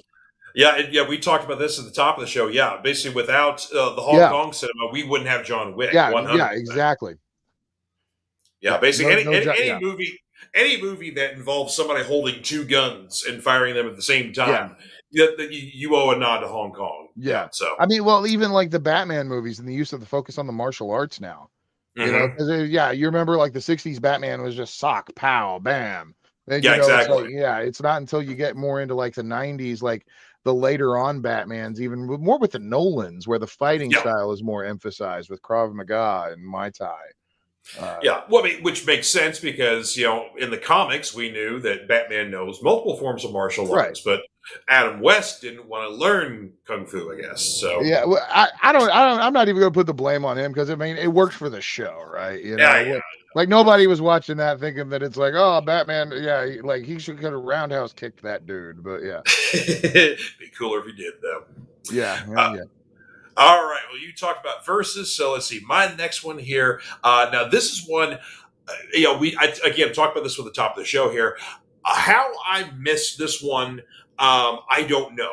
But I kicked myself in the ass. But I finally watched this one for the first time last night. 2003's Ong Bak the Thai Warrior, yes, or in America, the Muay Thai Warrior. What it basically had multiple different names here. But Tony Jaa's breakout movie here. How I missed Ong Bak, I don't know, but I fucking love this movie. yes, It is such a 70s exploitation movie. The ending, some of the music they put in, the style of it, but just the fun of Tony Jaa and his style of martial arts using the Muay Thai. And kind of like, getting the job done, it's also like the path of least resistance. Or there are so yeah. many moments where, like, a single kick takes like a giant dude out. And you're like, whoa, like Yeah, that's but you way, feel it. Yeah, you can see that you feel the power yeah. behind his hits. Oh, dude, the flying knees that Tony Yakin like was throwing, man. And what was the name of the cousin in the version that you watched? The male cousin. Oh shit. Um, Well, I God, say that because I like get, the original Asian bootleg version that I saw with the horrible subtitles called him Dirty Balls. And no, he wouldn't call Dirty Balls. No. yeah, I know. I remember. I think in the American version they changed it to a more regular name. But yeah, Well, no, he it was because just great. Tony Yan, Dirty Balls. yeah, because when he was in Thailand, when he's in Bangkok, everybody called him George. But then like his proper name when he's in Yeah, his that's village right. is Yeah. something that started with like an H or something like that. Okay. You know, Yeah, George was the name that I was thinking. Yeah. but George, George ended up, was his name when he was in Bangkok. So, Yeah. but Yeah, and talking about Ong Bak too. Yeah, honorable mention for the Protector, Tom Young Goon. mm-hmm. Because yeah, that like that to me like that took like everything from Ong Bak and just turned it up to 11. Yeah, Especially with that 10-minute spiral staircase fight scene. That yeah, it's a 10-minute long scene, and he's just going up this spiral staircase, kicking the shit out of dudes the whole mm-hmm. way. And Yeah, it's like it never cuts. It's one of the it's incredible. But yeah, it yeah, really is. yeah. Tony, you Yeah, can't go. Yeah, Tony Ya is a really good Thai action star. well, and that's the funny thing too is that I saw the Protector like when it came out. So how I saw the Protector but missed Ong Bak, I don't.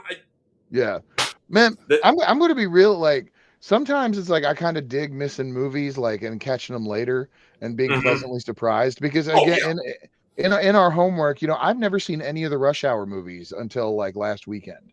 Oh okay. Yeah, yeah. So in the first Rush Hour film, like I thought was banging, man. Yeah, Like I was first highly impressed with that. Like yeah. it was at that time where I'd seen a bunch of Americanized Jackie Chan movies like The Tuxedo and The Medallion, and it was just like, and it's like, no, this felt like a Hong Kong movie. Yeah, Yeah, yeah. Not so much. Like two is kind of fun, but then I think it kind of gets played out after that. But yeah, definitely the first Rush Hour is a lot of fun. yeah. Yeah, But I agree. yeah.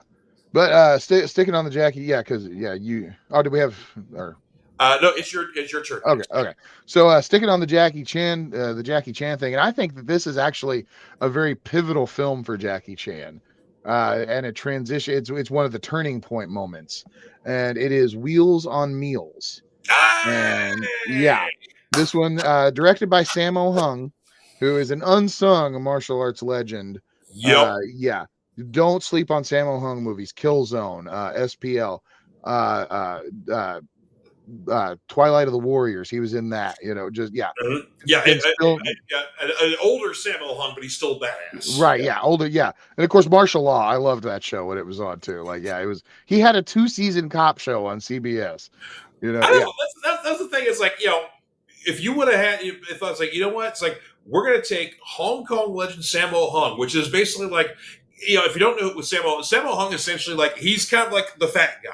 yeah, It's like if you like, if Nick Frost, which well, kind of a little bit does, but Nick Frost from like the Shaun of the Dead movies, stuff, a lot of the other, Simon Pegg movies he buddies up with. Basically, imagine like that size of a guy, and he's like a badass kung fu guy. yeah. Like his speed is like that of Jackie Chan's speed, but he's still a big Yeah. dude. Well, That's yeah, Sammo. yeah. We kind of even buried the lead a little bit because it's like, yeah, Sammo Hung, Jackie Chan, and Yun Bao all grew up together in the same Peking Opera School. Like Yep. that was where they learned how to do these incredible martial arts. Like, you know, it's like three of the best martial artists in the world, or at least the Mhm. film martial artists. Like there Yeah. is a distinction between like movie kung fu and real kung fu are two totally different things. Right. Yeah. But it's like Even, that's a whole though you do get crossover of movie kung fu guys going out and doing real competitions and things like that. But right, right, yeah, right. there is a bit of a snobbery for the people who do it for real versus the people who do it in movies. Yeah. Yeah. But no, it's like this is like this. They had done some movie. The three of them had done some movies together, Lucky Stars movies and everything. And Jackie Chan. And this is right after Project A, right? Okay. And so this is Jackie Chan is right now like white hot on fire. This movie basically gets made because it's Jackie Chan wanting to do it, and they Yeah. film it on location in Spain. This is before Police Story, Yeah. but this is also to me a turning point because Jackie Chan's career, up until he had started doing the Lucky Stars movies with Sammo, and he had had his own movies before that, but he was supposed to be a Bruce Lee clone. Right. And he was doing like hardcore kung fu movies where he was the guy out for revenge and beating ass and everything, and he didn't want to do that.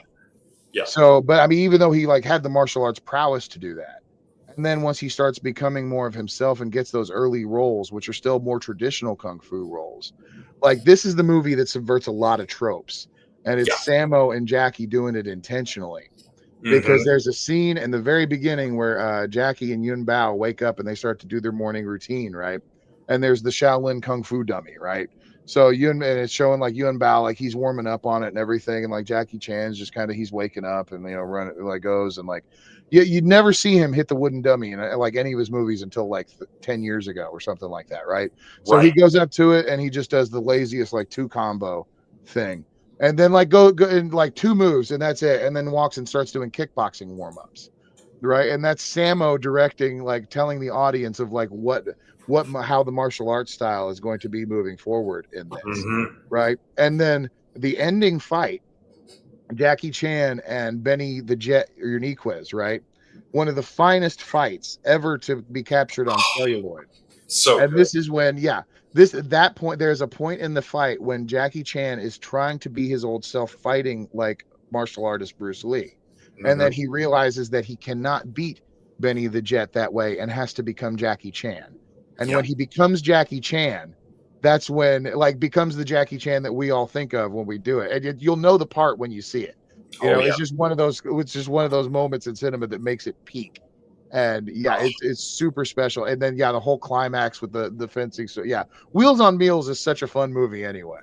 Hmm. And yeah, Yeah, it's it definitely plays into a lot of the comedy and the entertainment stuff that yeah. Jackie Chan really wanted to do. Because there's a lot of people like with his traditional martial arts movies, like Drunken Master 2 is like peak for them. Oh Yeah. yeah, Drunken Master. Yeah, Drunken Master 2 is probably like I think the best Jackie Chan movie overall. Just Hmm. like as far as like a culmination of everything. Yeah. But yeah.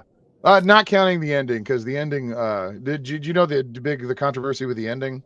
No, I'm not aware of that. Yeah, so it gets released over here as Legend of the Drunken Master, right? Right. And so it's Yeah. like the movie's like they're the movie comes out over here and there's all kinds of rumblings about the ending got cut, right? Like there's like 3 minutes of the ending that aren't there. Okay. And so like and for years that's the thing, like it never surfaces on American Home Video. It's really hard to find a bootleg of it because it's so prevalent over here on DVD, right? Hmm. Well, Warner Archive finally releases a Blu-ray with the original ending as a special feature.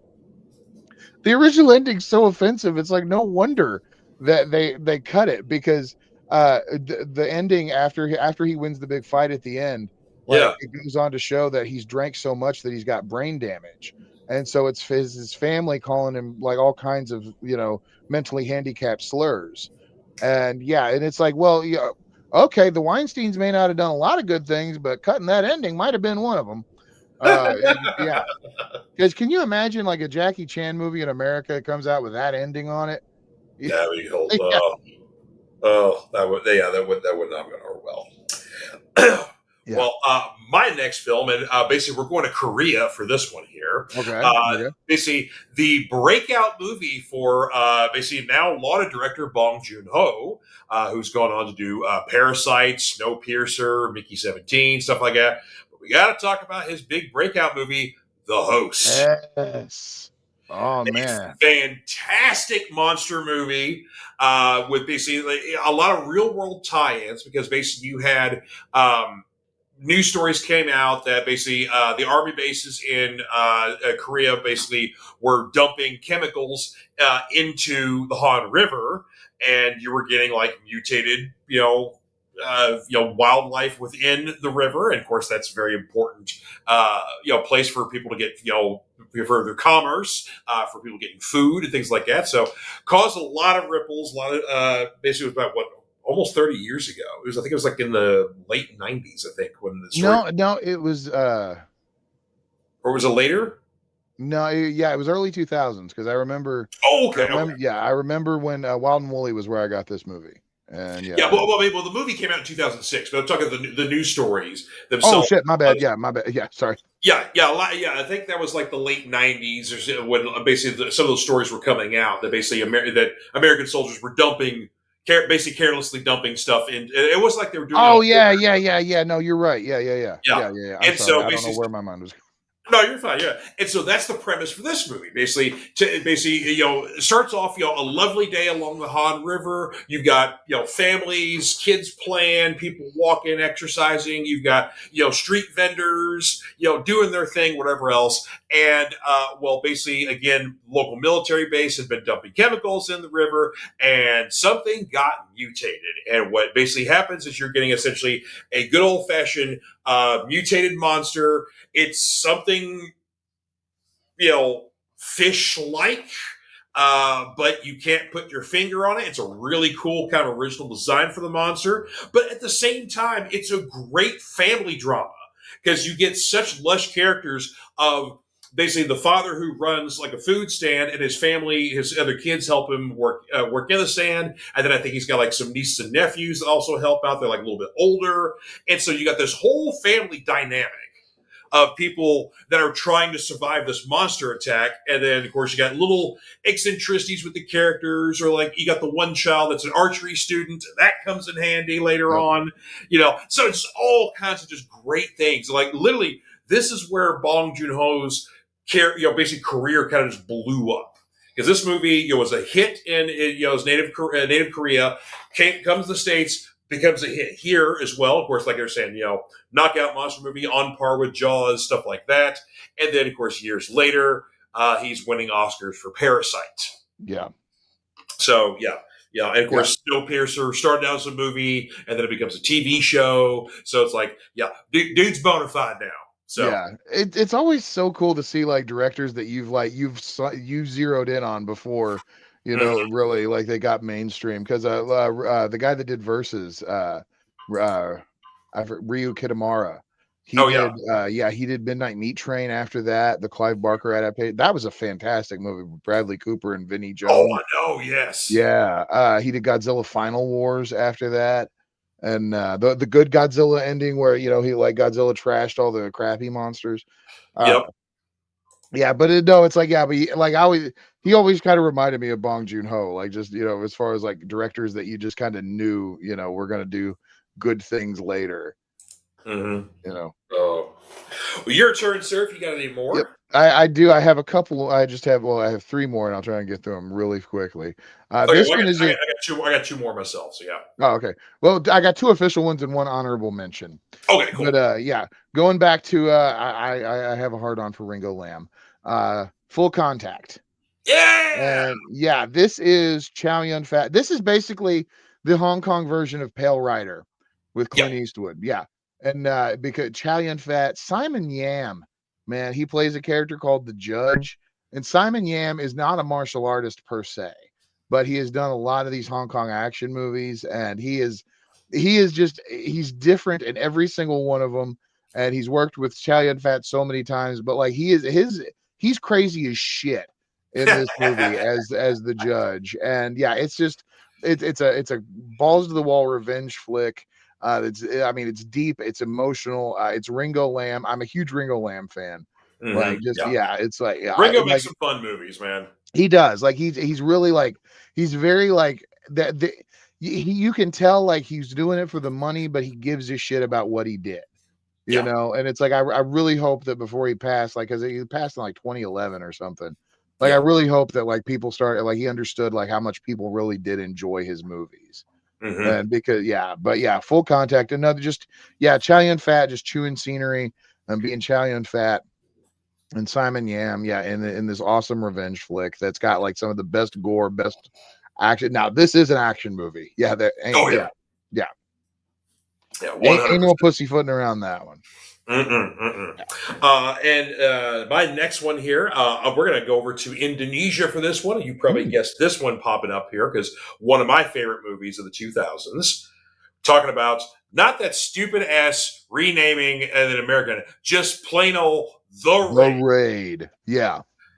A Oh, outstanding police martial arts siege movie. Of yes. course, a lot of people that saw the more recent Judge Dredd movie with Carl Urban in it, basically they have almost nearly identical plots, though they're not ripping each other off. It just so happened to be a great coincidence. Yeah. But yeah, basically the raid is essentially we got cops going into basically a criminal structure here. It's a housing tenement, but basically drug lords have taken over the place. So it's like we got to go into this. It's a suicide mission, but we got to get these guys out of here. And the 90 plus minutes that ensue is a firestorm of just great fight scenes. Just they use like a lot of the environment along with it. Iko Kawanis is, of course, your star of this movie, and of course, he's going on to do like some little Star Wars stuff too, because he popped up in Episode 7. Basically, he and I can't remember the other one of the other stars of the raid. Both these guys had little roles in Episode 7 as like other like Okay. pirates and bounty hunters and shit like that. So Yeah. yeah, the scene where Han is basically like buying some kind of like creatures or something from somebody, and basically he's getting like there's one dude's on one side, there's one dude's on the other, and they're both like, "Yo, you bought it from us, you bought it from us," sort of thing like that, and gets in the fight, and then basically unleashes the creatures on everybody, and they're running around. Yeah. Yeah, yeah, yeah. Okay. Okay. Iko Kawanis and some of the character the guys in the raid are on one of the sides of the pirates there. But anywho, but yeah, like I said, the raid is it is the most kinetic film you're ever going to see. It Yeah. doesn't have no slow points. It is you sweat by the end of this movie. Yeah. It is a But tense movie. It is really tense. it really is. But then you go to the Raid 2, its sequel. It's a Scorsese movie, completely different in tone. Of course, Iko Kawanis, showing up again as our police character, but he's doing like an undercover sort of thing, role there. But I mean, yeah, the Raid 2, completely different movie, Yeah. but also still epic and wonderful. Yeah, it's just as good, and that's a lot. That's another theme that you run into with a lot of Asian movies, is that Mm-hmm. they will be titled as sequels, but they will have like almost be completely different movies. Yeah, And yeah, and have very little tenuous connection sometimes, even at best. yeah. But so, I mean, sometimes they're full blown sequels, but sometimes they just share a character that might be like tertiarily connected. or something. But yeah, no, the Raid 2 is just as good as the Raid 1. The Raid 1 is the one that I just keep going back to more often. Yeah, because But well, yeah, again, it's such a kinetic film, but it's just so damn fun. yeah, So, it really is. great taglines in there. One ruthless crime lord, 20 elite cops, 30 floors of hell. Yeah. And yeah, like I said, it's a movie that just does not stop. No. So yeah, definitely. Yeah, of course. Yeah, I've got one more pick after this. It's my most modern pick on here, but Okay. yeah, So my final official pick is the culmination of the Jackie Chan, Sammo Hung, Yuen Bao work, and that is the phenomenal Dragons Forever. And yeah, this is them at their peak. They work together a couple of times after this, but it don't get better than this to me, yeah, because they're all playing against type, and it's so much fun to see. But the fight scenes are still on point. This is a 88 films release. 88 films did a really nice 4K presentation of it. the Uh, box itself is gorgeous. Oh yeah, I mean, yeah, the box, like, I love these kind of treatments now because it reminds me of old school Laserdisc. You know how, like, they Yeah, would put, like, you would get stuff with the things like the little books or the posters, or yeah, yeah, and it's like I dig that stuff. It's like I take it out, I look at it, it's like I want to enjoy, 100. Yeah, like, yeah, and it's like, yeah, but no, Dragons Forever. It's a Sammo Hung film. Yeah, Sammo Hung directs it. Couldn't remember if it was Sammo Hung or Jackie Chan. I don't think Jackie Chan ever directed Sammo. I think it's no, always Sammo directing yeah, Jack. yeah. I think you're right. Yeah, Yeah, but no, it's like, yeah, it's just on point all the way around. Don't sleep on Dragons Forever. Unsung no, Jackie Chan classic. absolutely. Well, this one, basically going back to Korea one more time here. Probably, it's kind of, to me, it's funny, but it's also really cool that one of the biggest hits of probably the 21st century of any culture is a zombie movie. And that zombie movie is Train to I Busan. I knew this was gonna come up. Yes. I mean, like, this is, released in 2016. This movie was a giant smash hit in its native Korea, spreading throughout the rest of Asia, and then making it to the States, and then being a very popular, well received film here. Yes. Um, a tremendous zombie movie that blends both your traditional Romero kind of rules, but also taking a page from your more modern day fast zombies. Uh, Yeah. because basically, there are still rules to this world. There's still rules of when you get bit and how quickly the change happens. But that's the big difference, is that the turn happens much faster. So that's why the zombies aren't as atrophied and they have a lot more mobility because it's very recent. Yeah. So it adds a lot more to the tension, but you still get the group, the gathering of the people on the train of, like, here's the hero, here's this person, here's the asshole, here's the the frail person, here's the one that's freaking out, here's this one that might be helpful but also might cause a big problem as well. It's like there's so much Romero love of the old school, but then such a wonderful passing of the new. But then Yes. also great drama, great performances. The effects are fantastic. That train wrecks like a motherfucker. It gets to Busan, but it ain't one piece. But Right, right. disappointingly enough, though, a sequel was released a couple of years later. That's okay, but in comparison, Yeah, it's just it don't always hit. It's no. like Battle Royale. Like Battle Royale 2 was not anywhere near as good as Battle Royale 1. Yeah, But amen to yeah, that. Amen to that. yeah, Yeah, and again, battle royale is one that needs to be looked at, too, for because we didn't actually officially talk about that. yeah. But basically, it's the concept is children who are your delinquent kids, the ones who are in detention all the time, the ones who are always in No, no, trouble. no, it's not even them. It's not like it's a class picked at random. Oh, that's right, it is. Yeah, it is Yeah. class suspected random. Okay, that's right. Yeah, that's right. Yeah, Yeah. it's yeah. Okay, yeah. See, I'm getting confused. Yeah, no, now you're thinking of the delinquents more in the second one. That's Yes, kind of that's where right. you're, Okay, 'cause that's yeah, what it's a it is. total, yeah.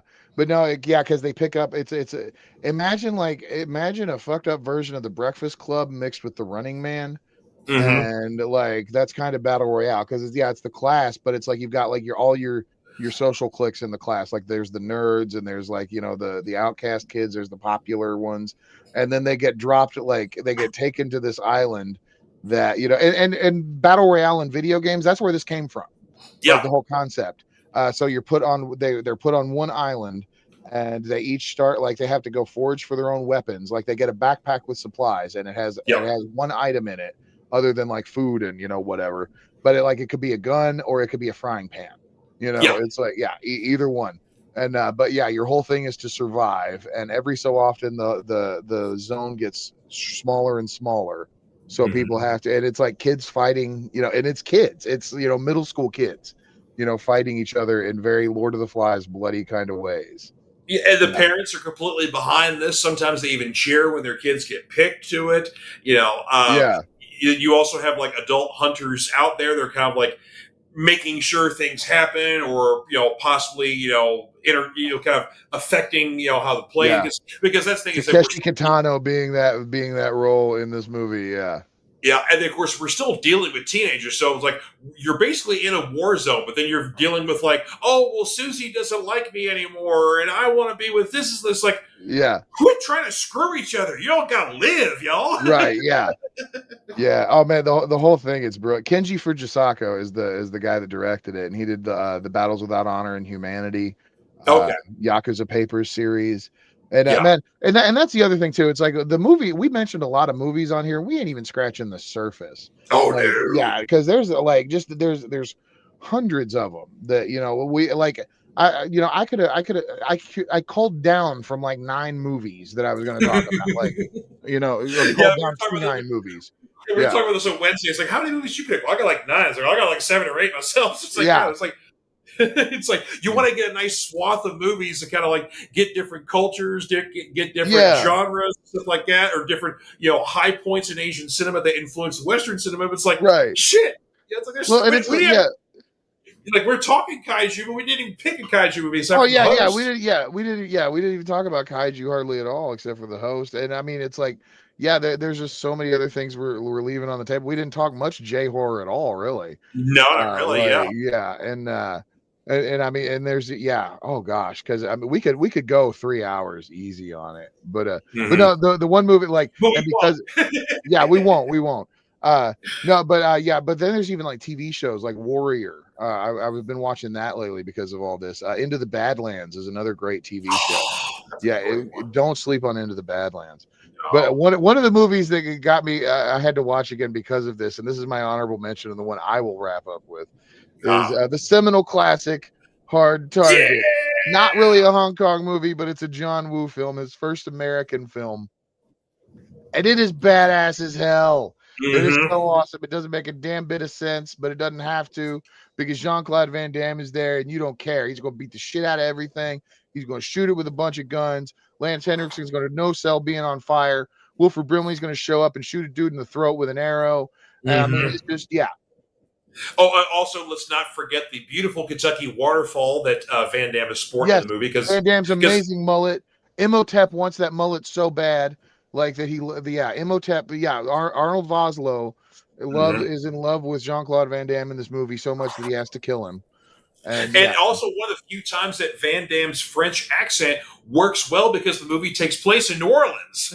yeah, So so it's yeah, like you don't mind his French accent because you're in New Orleans. So it's like right, there's a lot of people with French accents there. yeah.